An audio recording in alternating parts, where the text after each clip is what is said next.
রেমাল ঘূর্ণিঝড়ের প্রভাবে সিকিমে ব্যাপক বৃষ্টিপাতে পাহাড় বেয়ে তিস্তায় বাড়ল জলস্ফীতি। বন্যা পরিস্থিতি এড়াতে ব্যারেজ থেকে ছাড়া হচ্ছে জল। এর ফলে জলপাইগুড়ি জেলায় তিস্তা নদী লাগোয়া এলাকায় সতর্কতামূলক মাইকিং করা হচ্ছে। জানা যাচ্ছে গাজলডোবা ব্যারেজ থেকে কয়েক দফায় 2000 কিউসেক জল ছাড়া হয়েছে। এর ফলে জলপাইগুড়ি সদর ব্লকের অন্তর্গত বিবেকানন্দ পল্লী এলাকায় বুধবার সকাল থেকে প্রোটেকশন বাঁধ ছুঁই ছুঁই নদীর জল লক্ষ্য করা যায়। সমতলে বৃষ্টিপাত তেমনভাবে হয়নি, ফলে নদীতে জলস্তর অনেকটাই কম ছিল। তিস্তা নদী সংলগ্ন নিচু এলাকার বাসিন্দারা নিশ্চিন্তে ঘুমোচ্ছিলেন, কিন্তু গতকাল রাতে পাহাড়ে ভারী বৃষ্টিপাত হওয়ার ফলে তিস্তা নদীতে প্রচুর পরিমাণে জল দেখা যায়। গাজলডোবা ব্যারেজ কর্তৃপক্ষ সিদ্ধান্ত নেয় দ্রুত জল ছাড়ার। প্রশাসন সঙ্গে সঙ্গে তিস্তা পাড়ের বাসিন্দাদের সচেতন করতে মাইকিং শুরু করে। স্থানীয় বাসিন্দা অনিমেষ ভক্ত, সুকুমার মল্লিকরা বলেন, একটু দুশ্চিন্তার মধ্যে আছি, হঠাৎ জল বেড়ে গেলে সমস্যা আরও বাড়বে। অন্যদিকে স্থানীয় পঞ্চায়েত সদস্যা জয়া সরকার বিশ্বাস বলেন, আমি বাড়ি বাড়ি গিয়ে মানুষকে সচেতন করছি। শুধু জলপাইগুড়ি শহর নয়, উত্তর সিকিমে ভারী বৃষ্টিপাতের জেরে সমস্যায় পড়েছে মালবাজার মহকুমার অন্তর্গত তিস্তা পাড়ের বাসিন্দারা। বাগরাকোট গ্রাম পঞ্চায়েতের টোটগাঁও গ্রামে ইতিমধ্যে জল ঢুকতে শুরু করেছে বলে দাবি করেন স্থানীয় এক বাসিন্দা। তিনি বলেন, গত বছর মেঘভাঙা বৃষ্টিপাতের ফলে সিকিম এবং কালিম্পংয়ে প্রচুর ক্ষতি হয়েছিল, সেই স্মৃতি এখনও আমাদের ভাবায়।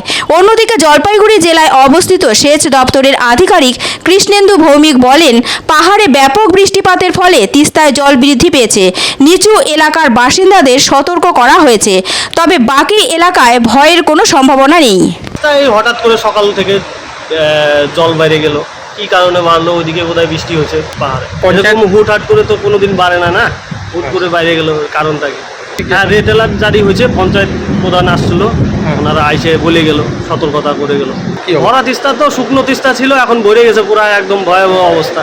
कल रात 10 बजे समथिंग से बढ़ गया, पूरा रास्ता का ऊपर चढ़ने का माफी हो गया। अभी क्या बोले, जितना काम हुआ था पंचायत का ऊपर से वही हम लोग का टिका हो रहा है।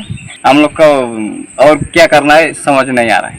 সকালবেলা থেকে তিস্তাতে দেখতেছি যে জল বাড়তেছে, তাই শুনছি যে সিকিমে প্রচুর বৃষ্টি হচ্ছে, সেজন্য হরপাবান আসার সম্ভাবনা আছে। তো আমাদের এখানে যে প্রোটেকশন বাঁধটা যে আছে, তো সেখানে পাইপলাইনের কাজ হয়েছে, তো সেই বাঁধটা নিয়ে এখন আমরা খুবই চিন্তা আছি, যদি বাই চান্স কোনো দুর্ঘটনা ঘটে যায়।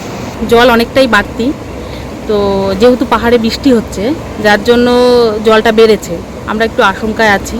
যেহেতু আমাদের বিবেকানন্দ পল্লীর যে প্রোটেকশন বাঁধ, তিস্তার একদম তীরবর্তী অঞ্চল বিবেকানন্দ পল্লী, সেই বাঁধ একদম যেহেতু পাইপ নেওয়া হয়েছে বাঁধের ভেতর দিয়ে, যার জন্য বাঁধটা আলগা হয়ে আছে। আমরা জানতে পেরেছি ওখানে কিন্তু আমাদের জল কিছুক্ষণ থাকবে, তারপরে নেমে যাবে। আমরা ভবিষ্যতে কিছু পরিকল্পনা আবার পরে নেব। আমরা কিছু কাজ অলরেডি এবছর টেক আপও করেছি। নদী ওখানে ঢুকে যাবে না, নদী ওখানে চেঞ্জ করেছে গতিপথ, ওইদিকে কনসেন্ট্রেট হয়ে গেছে। বাঁ দিকে ছিল, ওটা ডান দিকে চলে গেছে। তার জন্য কিছু এরিয়া ইনান্ডেশন হয় এবং অন্য বছরও হয়, এবছরে তা আগে ভাগে হয়েছে, তাড়াতাড়ি হয়েছে।